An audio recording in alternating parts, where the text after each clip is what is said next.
Good morning, Dreamhouse Nation. James Lewis of TDH. Joining us today is Whitney Miller. I would list the things that she does do, but that's too many things to list. Well, it'd probably be easier to list the things that she doesn't. I mean, she does MMA and music and beauty pageants, all kinds of great things. Whitney, thank you for joining us today. Oh, thank you. Thanks for having me. What an intro. So what was life like growing up in Texas? Oh, it was the best. I had the best time. I grew up in Corpus Christi, South Texas, and we lived on the water. My dad was a professional Hobie cat racer when I was growing up. So he used to race Hobie 16s, and we were just constantly sailing, constantly fishing or hunting, and I had the best time. So those were boats? Boats, yeah. They're little catamarans. Oh, okay, cool. Mm-hmm. Because I was going to say, it sounded like you said you raced cats. I was all excited. I was like, wow. Yeah, is that like dog racing? Do they race cats? That's awesome. I got 2 cats. Maybe I can get them in shape and get them out doing things. Yeah, I might know a guy. I might know a cat guy for you. Awesome. Actually, we had the most famous cat person on not that long ago. We had Carol Baskins. Did you really? Yeah, really nice lady. Shoot, we enjoyed having her as a guest on our show. Told me I shouldn't have cats, and I'm like, no, I got the little cute kind. I don't have the monster eat you kind cats. I know. I feel like every once in a while I just want to cuddle one of those monster eat you kind, but I just don't know if that would go too well. So, who inspired you to become a singer-songwriter? You know, it's actually been, I feel like people say this all the time, but it's been my dream my entire life. And, but it's also been my biggest fear. And so I kind of had this dream laying dormant within me. So I think one of the reasons why I did Miss Texas and Miss United States and went into fighting and all of these other things was to kind of scratch that itch and pretend like, if I do these things, I won't remember, or I won't think about how badly I actually want to create music and sing and use my voice in that way. So it was pretty excruciating to live that way for so long because it was constantly on my heart and on my mind. And finally, I just realized, you have this one life to live, and there is no way that I'm going to be on my deathbed saying you were too afraid to go sing. Not doing that. And I finally went for it and met Matt Nevesky, who is the bassist for the band Blue October, and he saw something in me and said, you know what, if you want to do this, I want to help you. You just have to say yes. And it was the hardest and easiest yes to say because I knew it was going to be me stepping into my fear every minute of every day. But it was also something I wanted more than anything. And so we went for it. And let me tell you, we're going fully in now. There's no brake pedal anymore. That is awesome. So tell us about that leap of faith when you left home for Nashville, Tennessee. Yes. So it's been almost a year now, and packed up my car and moved here. And, I didn't know how I was going to feel once I landed in this new place. You never know how you're going to be received or who you're going to meet. But I knew within 24 hours, this is exactly where I'm supposed to be. And I don't know how long I'll be here. I don't know what the path, holds for me here, but I know that this is exactly where I need to be. And it's been awesome. The community has been very supportive. I've been playing shows around town. I did my Whiskey Jam debut recently. I've played at the Listening Room a couple of times now. And it's the best place for me at this time, for sure. That is awesome. And I also want a writing credit when you go back and listen to this interview and turn that into a song about packing up your car and all, just some of those phrases that used in there, I think would make an awesome song. Funny you say that. I wrote one about it last week. Ah, fudge. I'm a week too late. Dang it. We can come up with a new song from this interview. Don't you worry. Oh, heck yeah. I was going to say I got some other great ideas because I got some buddies in the fighting industry that I think, you coming up with a theme song for them or, oh, my gosh, all kinds of great ideas. I love this. How fun. We need to hang out more often. Heck yeah. So at what age did you start participating in the beauty pageants? So I did my first pageant randomly when I was 14 and ended up winning that, which was a shock to me and all of my family because I grew up as a big tomboy. I'm talking like never wore makeup. I did anything in every sport that my brothers would do. So getting into a dress and wearing makeup was just not Whitney. But I did it and I won. And then I went to Miss Corpus Christi Teen USA and won that. And then went on to Miss Texas. And at that level, they start to, train you and put you with different coaches. And basically, I just kind of morphed into what I call now a pageant Patty. I wasn't being authentic to myself and decided, okay, this isn't for me. I was giving answers to the judges that I don't actually believe in. And I was just molded into something and decided not to do it ever again. Fast forward 6-7 years. And I had a girlfriend of mine call me and say, hey, we're going to Miss Texas. Do you want to compete? And I said, no, that sounds like a terrible idea. But as cliche as it sounds, I decided I'm going to go for it. I'm going to try it. I feel like I'm going to regret it if I don't. So a week later, I had borrowed shoes, dress, everything. I was filling out my bio sheet on my way to Miss Texas pageant and ended up winning, and then went to Miss United States and won that. Oh, wow. So, I mean, shoot, you weren't even thinking about competing and you end up going and being the champ. That is phenomenal. It was amazing. It was very, very shocking. A whirlwind, to say the least. Oh, nice. So what did it mean to you to win Miss United States?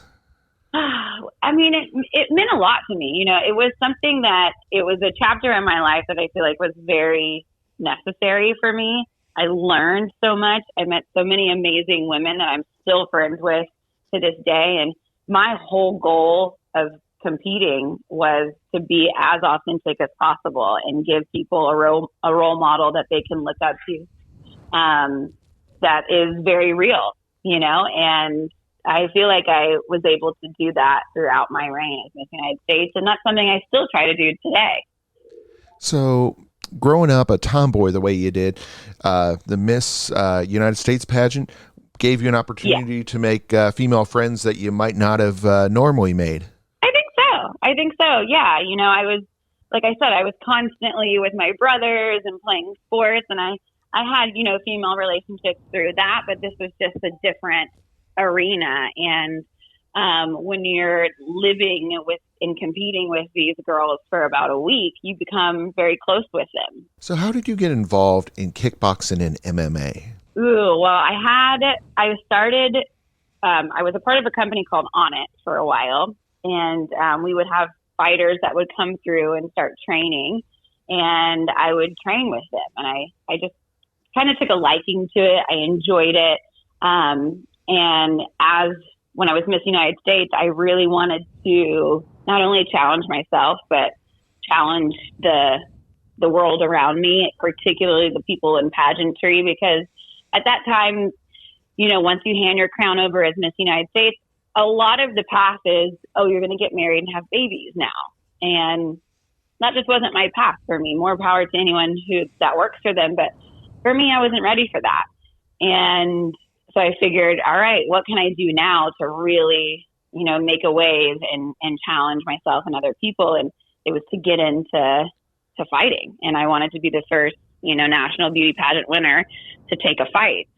And I made that announcement, and I did a whole lot of jiu-jitsu tournaments. I'm a blue belt in jiu-jitsu now. I went to full fight camp in Thailand.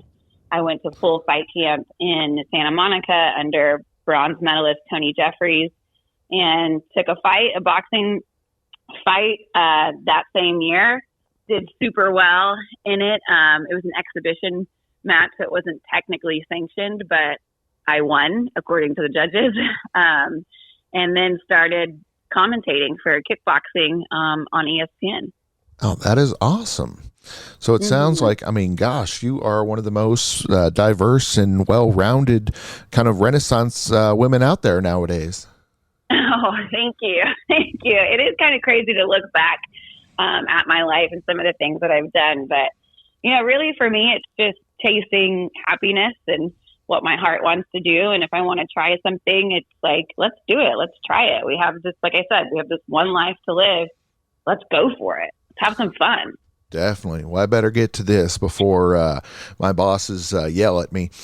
We got to talk about the music. I was going to say, you're so interesting that sometimes we even forget about that because there's just so much cool stuff to talk about. So tell us about that single, Diamond Country. Yeah, I'm so excited about, the music that I have coming out and the music that I released called Diamond Country. It's very in your face. It's over the top. It's very different from what you hear on country radio right now. But ultimately, it's just about going out and having fun and being you and not worrying about what everyone else has to say about it. And I wrote that song with a good friend of mine, Penny Painter, and it's doing really well. It's basically an accumulation of all of the years I prevented myself from singing out of fear and just put it into that one song. And we have so much new music coming out. I'm going to release new music every 4 weeks starting next month.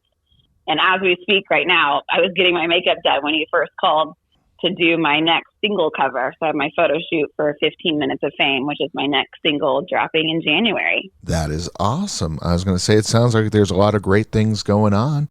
I was very impressed. When I listened to Diamond Country, it makes me feel like 90s country, like that don't impress me much, or like a Faith Hill kind of, like it would go on the same station as something like that.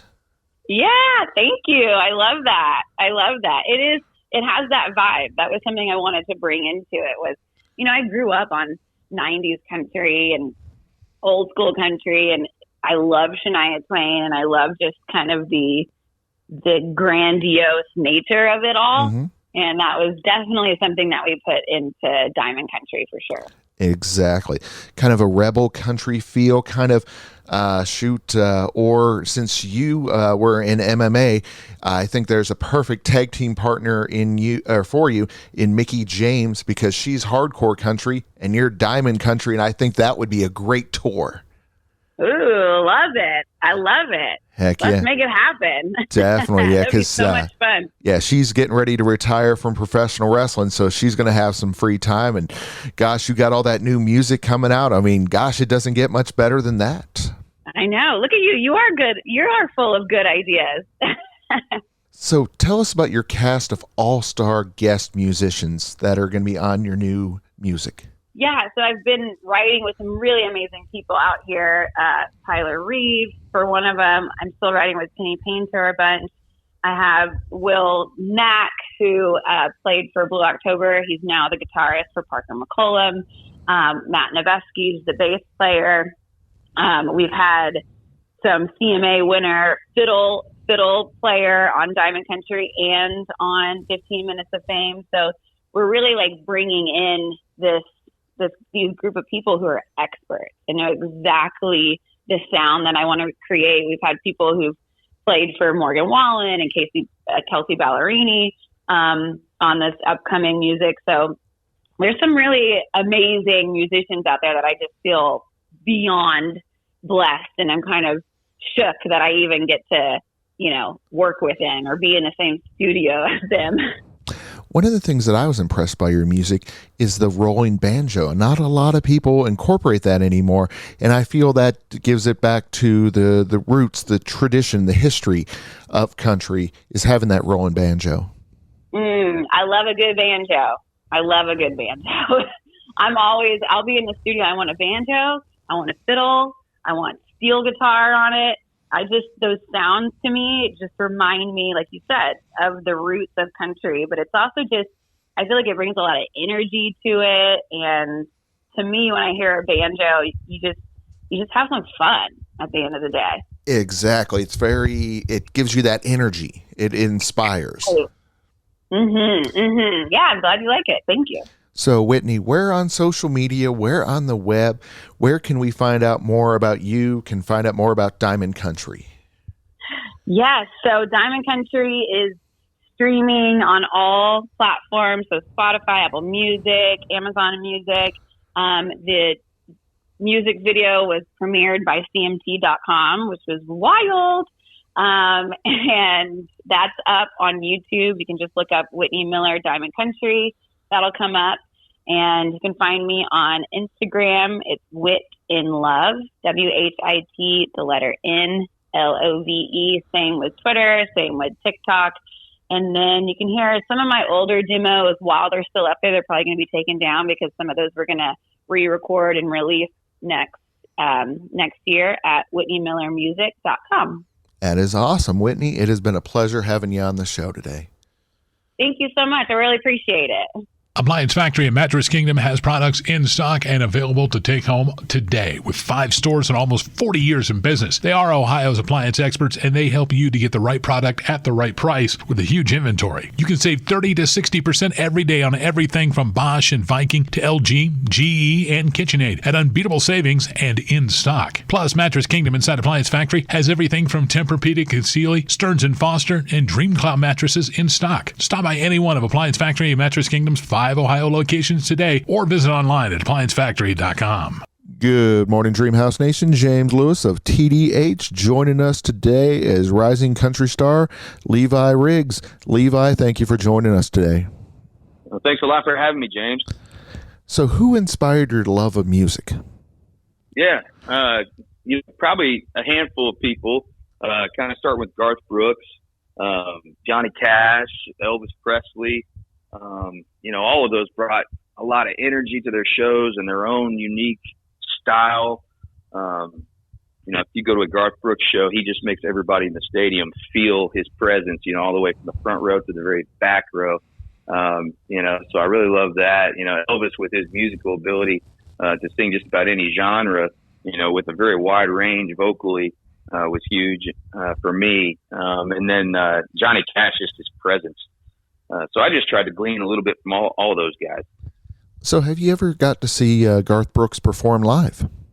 I have, yeah. He was on a world tour just a couple of years ago, and I saw I believe it was the third show that he put on that day. I could not believe the energy level that he still had left in his body to give us a great show. And it's just an incredible experience. If you've never been to a Garth Brooks show, you've got to go. What's your songwriting process? I like to start with the chorus. I like to find a hook that people love to sing to, that's catchy, and then from there I write the verses, and I just fill it out with the verses and really paint the picture of the song with the verses. Nice. So tell us about your new song, "Pour Some Whiskey on It." Yeah, it's a really hard-hitting, heavy rock-based country song that you can just turn up in your truck or your car and just blast it. I think within the first 5 seconds of it, you'll be hooked on it. It's got a really catchy guitar riff, and it's just a lot of fun to listen to. It hits really hard in the speakers of your car. It's awesome. Definitely, I feel it's very hard driving, and the bass infused. It just really gives that anthem just that power and intensity. Was that an intentional thing? It was, yeah. It was just something. It's kind of like an attitude song, and to me, I don't know if you played football, but it's like you're getting out there on a kickoff, and that kind of that anticipation of some big hits while you're running down the field is what it kind of feels like to me. Right in the intro of the song, and it's just a song that you can just kind of just blare it and have fun singing along to it. Nice. I was going to say, it kind of reminds me of that song, "What Was I Thinking?" Just that intensity level of that song. Yeah, for sure. So, what positions did you play in football? I played quarterback and outside linebacker, and we ran an option offense. And my head coach, Bob Copeland, he's actually from Ohio, and he ran the Indiana option camp. We have teams from all around the state come to learn how to run the option offense. So I got really good at reading defenses, running the triple option, and then I worked really hard on my throwing as well.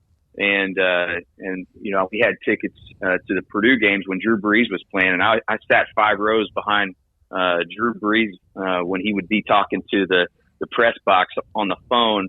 So getting a chance to kind of watch Drew Brees and pattern my throwing pattern after Drew, and it was a lot of fun to watch. and see his career take off and learn from him. Yeah, that must have been a wonderful experience to be that close to a great like that. Oh yeah. Except for the difference is, I don't think Drew was going to go play linebacker like you did, though. No. I played outside linebacker. I was really fast, and I could cover the weak side and catch up to the runners and catch them from behind a lot of times, and slip through the line and get some sacks. You know, I was just pretty quick, and I like to hit people. So it's fun playing both sides of the ball because they're two different mentalities. And from a quarterback perspective, you know, you're really trying to beat people mentally and capitalize on people's mistakes. And on defense, it's just almost sure physical ability. So it's a lot of fun. Nice. Where's the best place to listen to Pour Some Whiskey on It?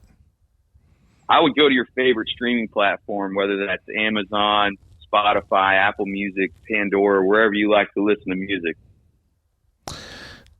Does the rocking heavy guitar and your vocal range give Pour Some Whiskey on It its serious attitude?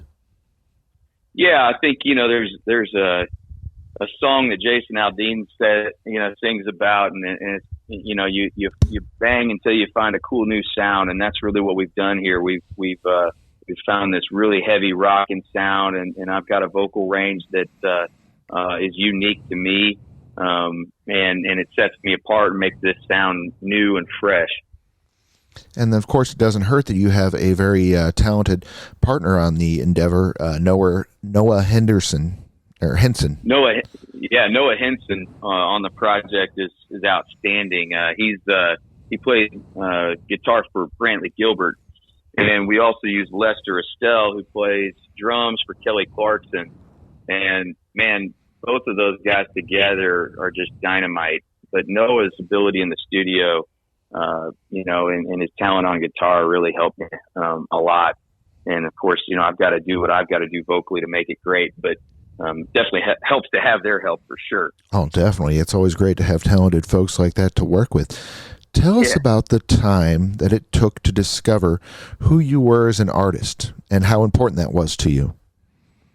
Yeah, you know, a lot of times it comes through just hard work. You know, we've put a lot of time in on the road and writing songs. So our music, as it's gone through time, has shifted. You know, we started out just really country, really you know, fiddle driven, and we've played a lot of shows, and we're, you know, I think our band now is kind of a country rock band. We all kind of like rock and roll as well, and it's just kind of shifted. But just finding who you are that's unique to you, and for me, it's that vocal range. It's being able to sing in 3 octaves and hit the low notes and the high notes, and that's what makes me different than, say, like a Kane Brown, who's typically, you know, kind of on a you know, just a few note track. I'm hitting notes that are kind of all over, and you know, so that makes us unique. But it's also just being true to yourself. You know, I'm from the Midwest. I'm not trying to be anybody from the South. I'm trying to be somebody from the Midwest and be true to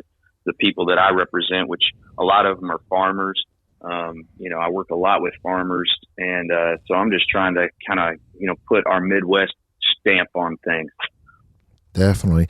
I was going to say, I think I've seen when I've been to places they've had like a stamp that says Indiana Proud, you know, where they sell, you know, stuff from Indiana. Any chance you're going to put that on your album? Yeah, maybe something like that would be cool. You know, I grew up working on my grandpa's dairy farm, and, you know, we learned how to work really hard and long hours, and the work ethic that it takes to be successful on the farm. A lot of that transfers over to music. You know, it's a grind. You got to get up there and do it every day, and there are no days off, and you just keep working hard, and good things happen to those people that work hard and prepare for great situations. And then when the opportunities present themselves, you're there to capitalize on it. Definitely. And then, shoot, I know this probably is a swear word, but flyover state. What's it feel like to be in a flyover state? Yeah, I mean, Indiana is unique in that there's, you really get to experience 4 seasons. And all of those seasons are beautiful. And if you haven't driven through Indiana in the fall, you're missing a lot. You could fly over Indiana, but if you drove through it in the fall, you'll see a lot of beautiful colors. In the wintertime, we get light dustings of snow, and that's beautiful. Spring is when the crops really take off, and that's a nice time because things really start to come alive and the birds start chirping. And, of course, summertime, the corn and soybeans are growing. And, so there's a lot to be missed if you're just flying over Indiana. You perform with many legends over the years. What was it like to share the stage with Bret Michaels? Man, Bret surprised me. Obviously a world famous rock and roll icon. And I remember that day Bret was running a little late. He was probably about 2 hours late due to some airport issues that he was having. And his band was there, and, we were supposed to open, and I only had about 5 minutes to sound check. So I really didn't get a sound check. I just set my stuff down and went. And his stuff was all old school analog, floor wedges. We're all using all this new digital stuff with, in-ear monitors and things. So we didn't have a whole lot to do. We had some saved files and to start our show. And I played the first song, and I said, "How'd you like that sound check?" And the crowd just loved it. And I came off the stage after I opened up, and Bret was waiting in the wings to talk to me. He goes, "How did you do that? That was like magic." And I was just like, "Man, we've been put in this situation before, and we're just prepared, And he was just very complimentary of me. He was just super kind. I just didn't anticipate the kindness I would see. Bret suffers from diabetes, and he had to take a break in his set to get an insulin shot. But it's just amazing, how good a physical shape he stays in, and just how positive he is. And I was just shocked at how cool a guy he was. Oh, yeah, he's phenomenal. We've had him on the show a couple times. Just such a down-to-earth guy. And, he does such great things, donating to charity. He kind of does what Santa Claus does. He gets a whole airplane full of toys, and he takes it to donate to charity. It's just phenomenal. Yeah, he's incredible. And he supports our veterans, which I love. Oh, definitely. Yeah, he's all about that. Yeah, he makes a point during every show to acknowledge the veterans, and I think that's phenomenal. Yeah. So how much fun was it to perform at a Super Bowl event? Oh, that was a blast. I actually got to perform down in Dallas for the Super Bowl down there at Lee Steinberg's Super Bowl party. And if you don't know who Lee Steinberg is, the movie Jerry Maguire was based upon his life with Tom Cruise. And, we got to perform down there in Dallas for his party. He currently represents Patrick Mahomes. But when I was playing down there, Serena Williams was there, Earl Campbell was there, just a lot of famous sports figures. And then I found myself standing right next to Randy Travis. And I got to hang out with Randy and talk with Randy and just tell him how thankful I was for his music that he's given the world. And just a super kind guy. And of course, he's had a stroke since then, and he's been trying to make a kind of a comeback with his health. But just a great, wonderful man. I was very fortunate to meet him. Yeah, it sounds like an amazing event. Being a part of those types of things, getting to meet those types of people, that just has got to make it all worth it.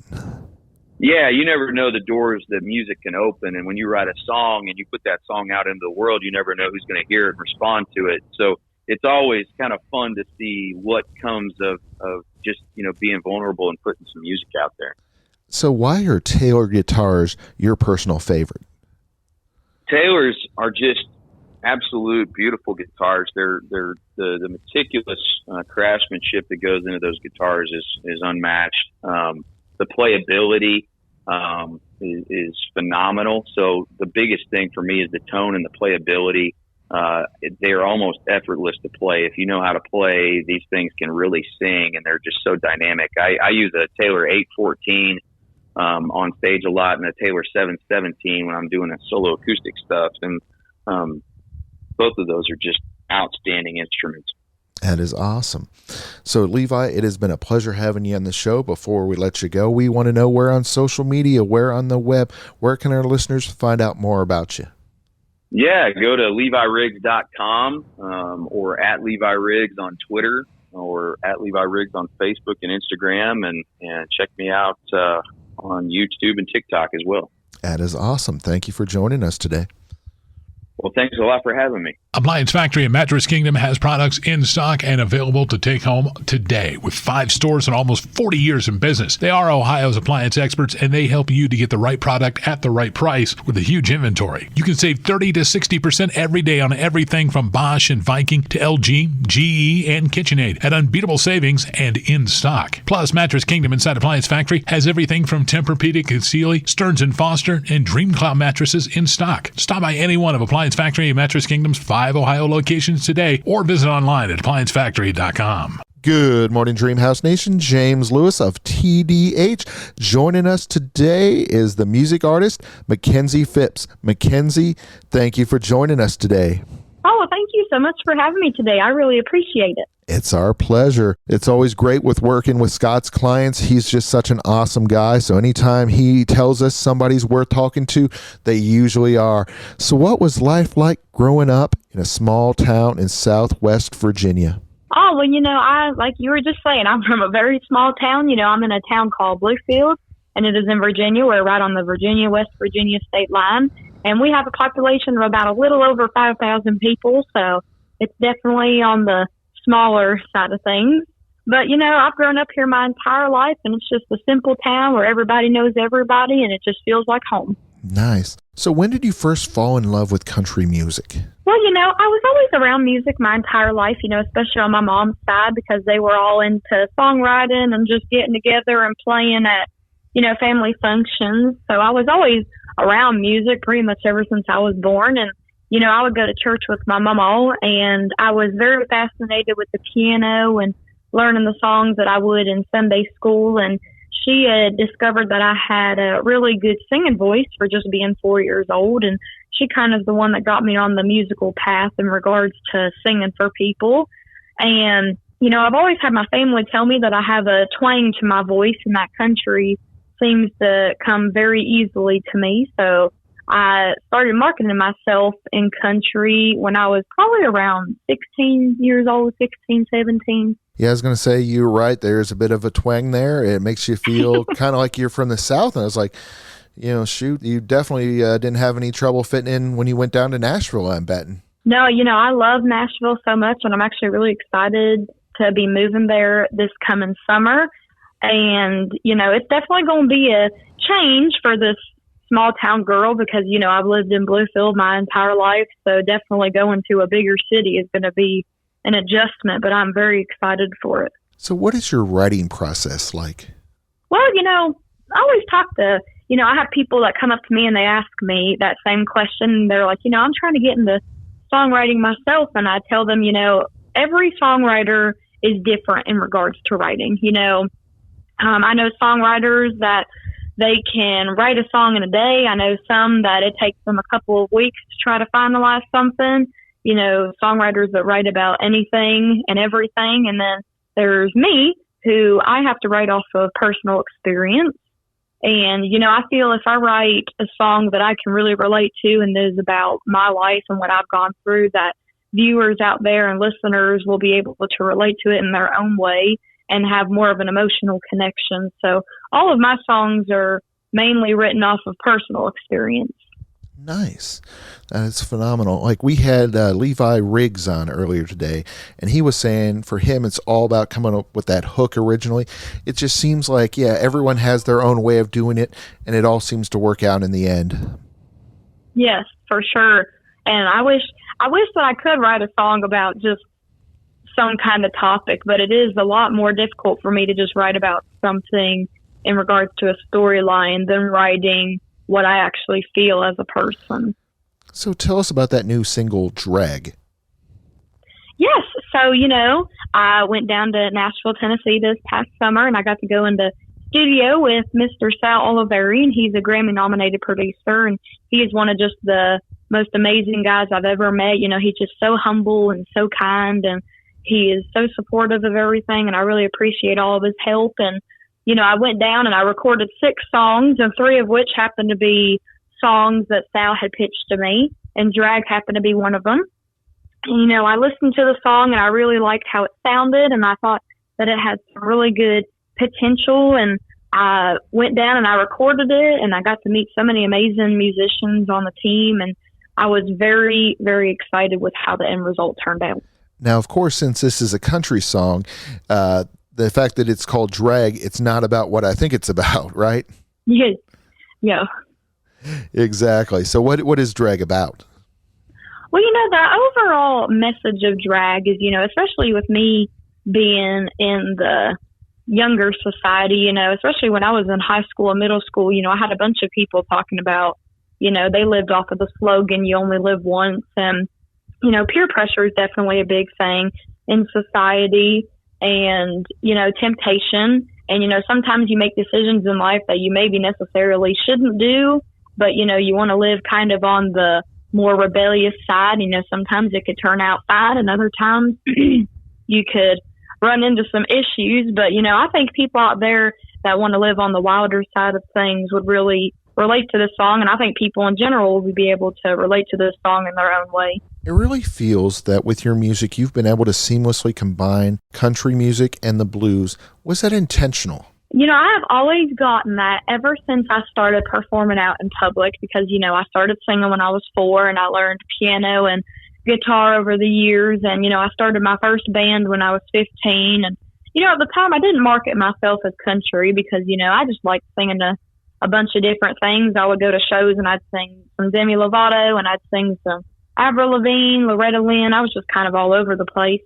And, I really do enjoy singing bluesy stuff as well, also with that jazz element. I absolutely love Amy Winehouse, and I always loved Whitney Houston's voice. And, especially when I started listening more to Chris Stapleton, he's kind of got that Southern blues country style to him. So I really enjoy listening to his work as well. And I guess blues just kind of comes natural to me as well with some songs. Where does your unique vocal ability come from? Lord, I don't know. I guess being in the backwoods of Virginia or something. But I don't know. I've always kind of had a slight twang, and as I've gotten older, it's kind of gotten a little bit more out there. And especially with me singing country music and being around supporters in my life, I just kind of go with the flow of things, and this is how the good Lord made me. Who are some of the writers that you enjoy working with? Well, I really didn't start getting into songwriting seriously until this year and a little bit last year.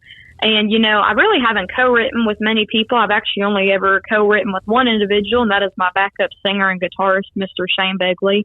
And, that's not intentional. It's just, I've had people send me messages before asking to co-write on some songs. And, I struggled a lot with trying to co-write because, especially with Shane, our songwriting are two completely different ways because, as I talked about, I am more on the emotional driven part of writing, and, he can write about anything you ask him to. And I've only ever co-written a whole song with him one time, and that was actually with my Christmas song that I released last year called Christmas Snow.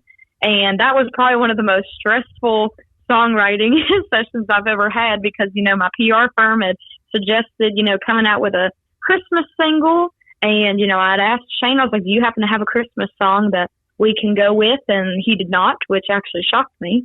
And, it got so down to the wire, like within a day or two before we had to leave to go in studio to record it. And I had texted him, and he was at work, and I said, you're just going to have to send me what you have, and I'm going to have to look over it, and we're just going to have to go from there. So he sent me over a first verse and a little bit of a chorus, and I had changed a little bit of things. I wrote the rest of the song. I put music to it. He came over. We played it together. We finalized some things, and then we went in the studio, and the rest is history. And it definitely exceeded our expectations with how it turned out. We thought it was really beautiful, the end result. That is awesome. So the backup plan, was it Baby It's Cold Outside or Jingle Bells? I don't even know what our backup plan would have been. I would have been like, we're just going to have to sing Silent Night or something. You mentioned working with Sal, recording the album in the studio. Tell us a little bit about that. Yeah, like I said, I had never went into a Nashville studio before.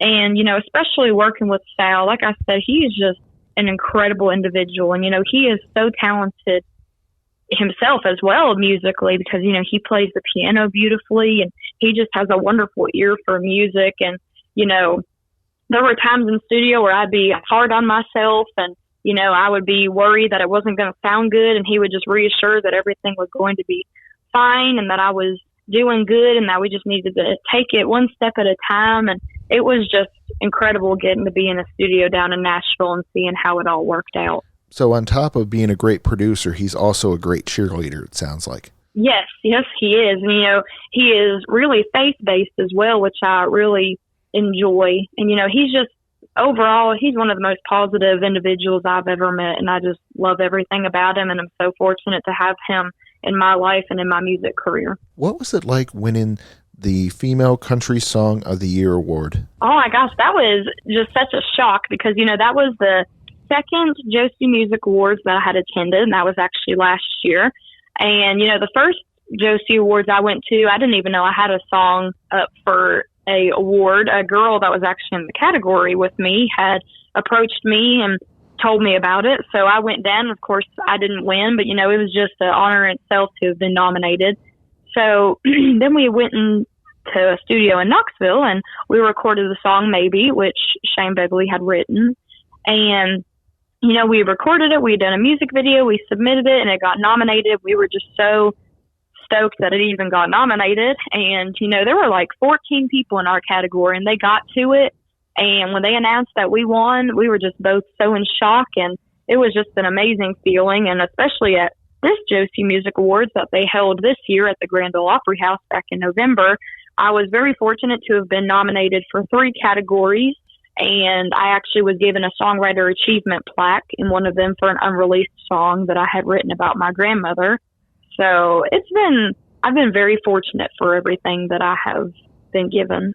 That sounds phenomenal. I mean, gosh, to win an award, not only in country music, but to win it at the Grand Ole Opry has got to be just an amazing experience.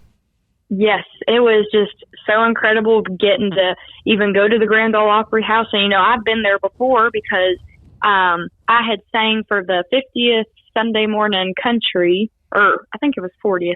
It was an anniversary for the Sunday Morning Country segment. It was actually held at the Grand Ole Opry House. And I got to go down and I got to go on stage, and I did Old Rugged Cross. And that song to me is just so beautiful. And I was just so honored for them to have even asked me to come and be a part of that amazing event. That is phenomenal. So what are some of the ways that you spread your love of country music? Oh, well, I'm very big on my social media, especially on Facebook. And, I've been doing it for quite some time now, especially at just 14 years old. And, I've had followers on there that have followed me ever since I was 14. And, they have just helped me so much, especially with, giving me compliments and also giving me some constructive criticism, which I'm always open to because, you always want to better yourself.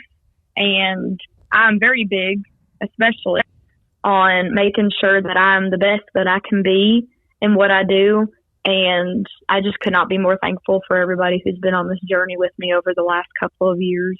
Nice. And then what plans do you have for 2023? Well, those 6 songs that I had in studio, I'm actually going to be releasing an EP next year. Hopefully, fingers crossed, everything goes as planned. And, those songs are going to be releasing sporadically throughout next year. So everybody can stay up to date on that on all of my social media pages. I'm available on Facebook, Instagram, TikTok. I have a new website, which is MakenziePhipps.com. And hopefully I'll be able to get some more opportunities next year. Sounds awesome, Makenzie. We look forward to that, and we look forward to any time you're performing in Ohio, Kentucky, Indiana, having you back on the show to talk all about it. Thank you for joining us today. Oh, well, thank you so much. And just to clarify with that Sunday Morning Country, it was the 40th anniversary, which I thought it was. I said 50th, and then I was like, wait a minute, nope, it's the 40th. But, I'm just so thankful for everything that the good Lord above has given me, and I just cannot wait to see what else he has in store. Excellent. Thank you for joining us. Well, thank you so much for having me, and I hope you have a good rest of your day. Appliance Factory and Mattress Kingdom has products in stock and available to take home today. With 5 stores and almost 40 years in business, they are Ohio's appliance experts, and they help you to get the right product at the right price with a huge inventory. You can save 30 to 60% every day on everything from Bosch and Viking to LG, GE, and KitchenAid at unbeatable savings and in stock. Plus, Mattress Kingdom inside Appliance Factory has everything from Tempur-Pedic and Sealy, Stearns & Foster, and Dream Cloud mattresses in stock. Stop by any one of Appliance Factory and Mattress Kingdom's 5 Ohio locations today or visit online at appliancefactory.com. Good morning, Dreamhouse Nation. James Lewis of TDH. Joining us today is Arlo McKinley. Arlo is a musician and is going to be performing at Bogart's in Cincinnati, Ohio on Saturday, December 31st at 7 p.m. So it sounds like, Arlo, you're going to be performing for us on New Year's Eve down at Bogart's. Yeah, that's the plan. Yeah, if everything goes well, that's the plan. Haven't played in the area since New Year's Eve last year when we were down in Covington, I believe, at the Madison Theater. So it's going to be good to kind of finish up the year at home, end the year and start the new one. So I'm looking forward to it. Awesome. Yeah, 2 great venues, 2 wonderful places to perform, and one in Newport, and then, of course, this year in Cincinnati, Ohio, for our great fans. Yeah, it's good, especially a place like Bogart's. I mean, that's where I grew up going to shows at. I think I saw my very first concert. Well, not my very first, but as I got a little older in my teen years and started going to shows, I believe that was the first place I ever, went out on my own to, if I'm not mistaken, and just all the people who have played there before. So when this opportunity kind of came up, I just don't want to pass it up. It's an honor to be playing there, actually. Oh, definitely. I mean, it's an iconic venue. I mean, it's Cincinnati is Skyline Chili and the Cincinnati Reds. So you can't get much more than that, or Grater's ice cream. Right, exactly. Yeah, it's in there with all of that. And like people outside of here, I don't think really kind of didn't know about or didn't know why I was so excited about doing the Bogart show. And it's just a lot of the places that I used to go to shows to aren't around anymore, and that's one place that stayed. And thankfully it stayed. And there's a lot of history in there. So I don't know. I'm just looking forward to it. I'm pretty excited about it. So what was life like growing up for you in Cincinnati, Ohio? I'd say kind of just like any other Midwestern kid. I think really I grew up in the Norwood area, and my family was all from pretty much Kentucky, Tennessee. They all moved up to work in the GM plant that used to be in Norwood. And so I don't know, just growing up in Norwood, had more of a neighborhood type feel, I think, back then. Now they've kind of built it up a little bit, but I don't know, same stuff as anybody, just kind of doing the kid thing, and then teenage years, just doing our best to stay out of trouble. And which didn't always happen, which kind of led to music. I got into some trouble in school and had some time off, and that's when I started teaching myself how to play guitar. So that kind of everything kind of worked out. But I don't know, just a normal kind of Midwest experience, I think. Just kind of nice. Hanging out, finding things to do, riding bikes, doing that in teenage years, skateboarding, and the music has always been a big part of my life. Going to shows ever since I was a kid. My brother's taking me to shows and stuff like that. So, I don't think my upbringing was really any different than anyone else probably from around here. So when did you first fall in love with country music? I think I just fell in love with music in general. Probably the first time I remember hearing music of some sort. I don't know. I've always had it's almost an obsession with music in a way. I don't know if obsession is the right word, but just something. I mean, I was 9 years old, singing in a Baptist church, and loved doing that.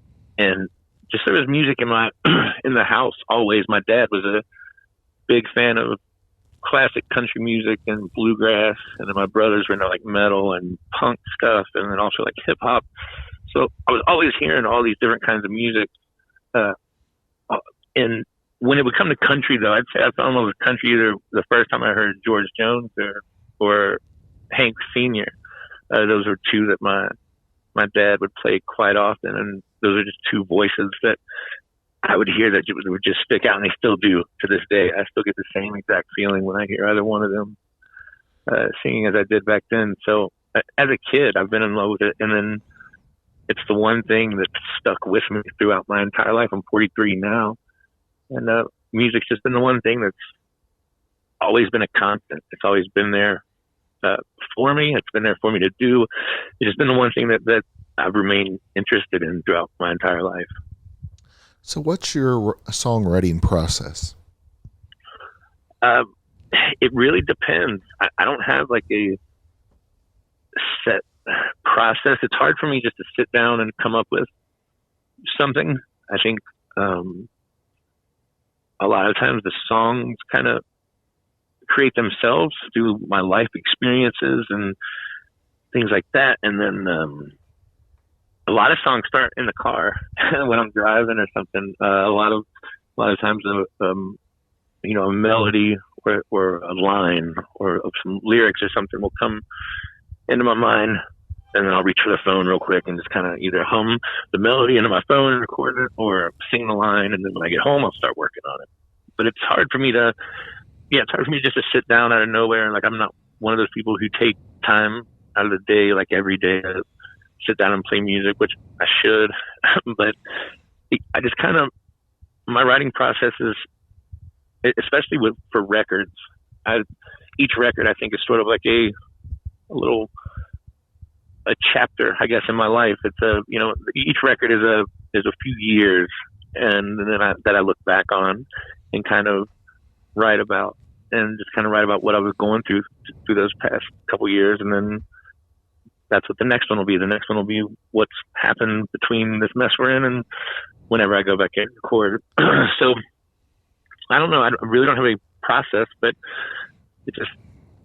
I just think about my life experiences, I think, and then just try to write them in a way that everyone can relate to them, or people that, listen can relate to them. So over the course of your 3 albums, how has your music grown? How has it evolved? I think the biggest leap in sound would be between Diamond Western and this mess we're in. I think my first 2 records, the Lonesome Sound record and Diamond Western, had a much heavier kind of country feel to it. And with this mess we're in, that feeling's still there. Those country instruments are still there and everything, but we kind of went just a different direction. And I kind of just wanted it to just be a little bit more, I don't know the right word for it, maybe kind of a cinematic in a way. Like, I wanted these stories to sort of just be a little different. I just didn't want to make another country record. I never want to make the same record twice. So I don't know if that'll be a good thing or a bad thing. I guess time will tell. But because then some people just want the country stuff, but I listen to so many different kinds of things, so I have so many different inspirations that come into my music. So I think it's always evolving, and I think as an artist or as a musician or whatever, you kind of have to evolve. You kind of get stuck in the same little thing over and over again, and I just think that can get kind of stale and old kind of quickly. So I'm always trying to evolve, consciously trying to evolve and do something different. And I don't know, so far so good. I don't think any of these albums really sound the same. So and yeah, that's a conscious effort. So yeah, just always trying to evolve somehow, some way.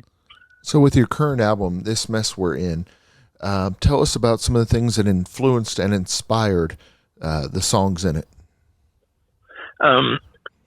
Musically and inspirations heavily where I was listening to a lot of Nick Cave, a lot of Nick Drake. I always say the Knicks helped me out on this one. And then actually like Wes Anderson soundtracks and like for his movies and stuff. I just wanted a pretty album, like something that was like just you could sit back and listen to, and just the soundscapes and stuff like that, the organs and all that. And then songwriting, I think it was just I was writing about my experience kind of through the pandemic, and then I had lost my mother had passed shortly before Diamond Western came out, so she didn't really get to see what the direction that everything was going to. She got to see where it was going and all that. But I don't know. It's about that. I think it's about loss. I think it's about, I don't know. I just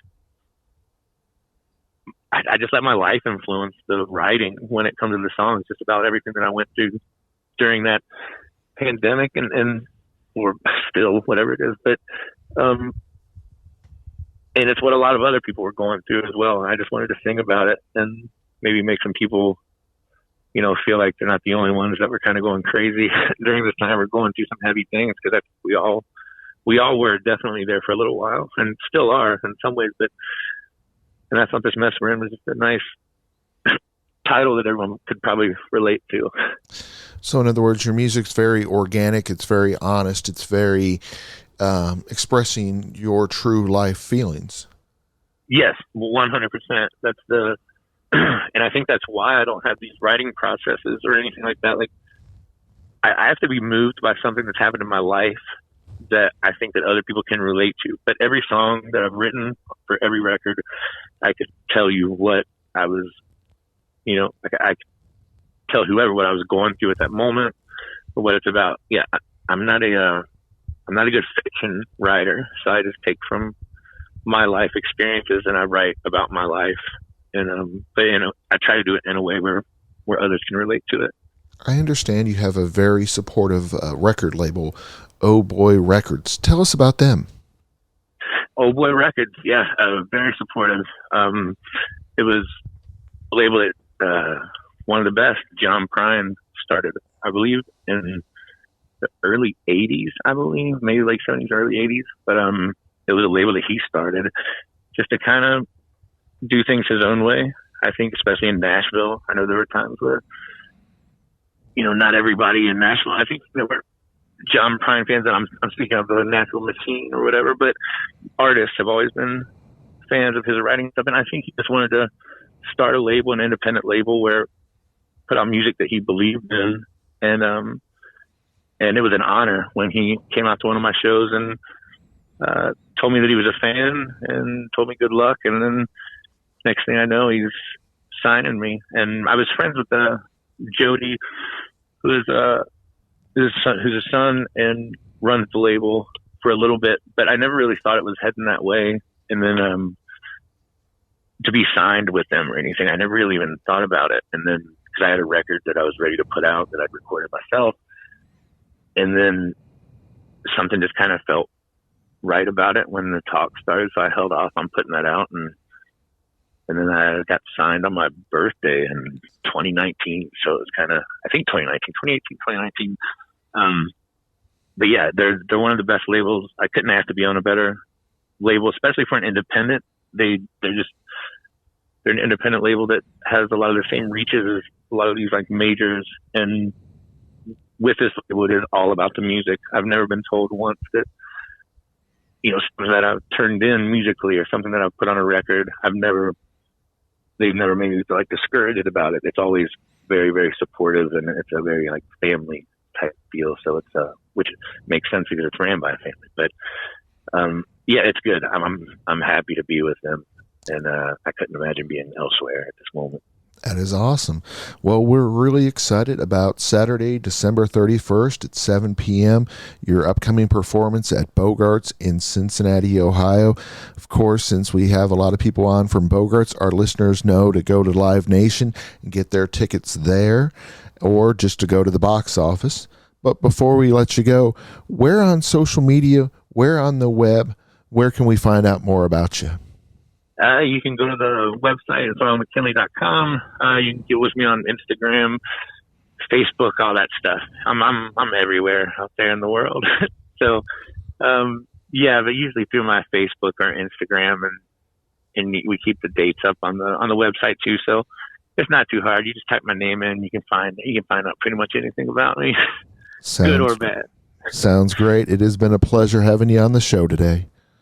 Thank you for having me. I really appreciate it. It means a lot. Appliance Factory and Mattress Kingdom has products in stock and available to take home today. With 5 stores and almost 40 years in business, they are Ohio's appliance experts, and they help you to get the right product at the right price with a huge inventory. You can save 30 to 60% every day on everything from Bosch and Viking to LG, GE, and KitchenAid at unbeatable savings and in stock. Plus, Mattress Kingdom inside Appliance Factory has everything from Tempur-Pedic and Sealy, Stearns & Foster, and Dream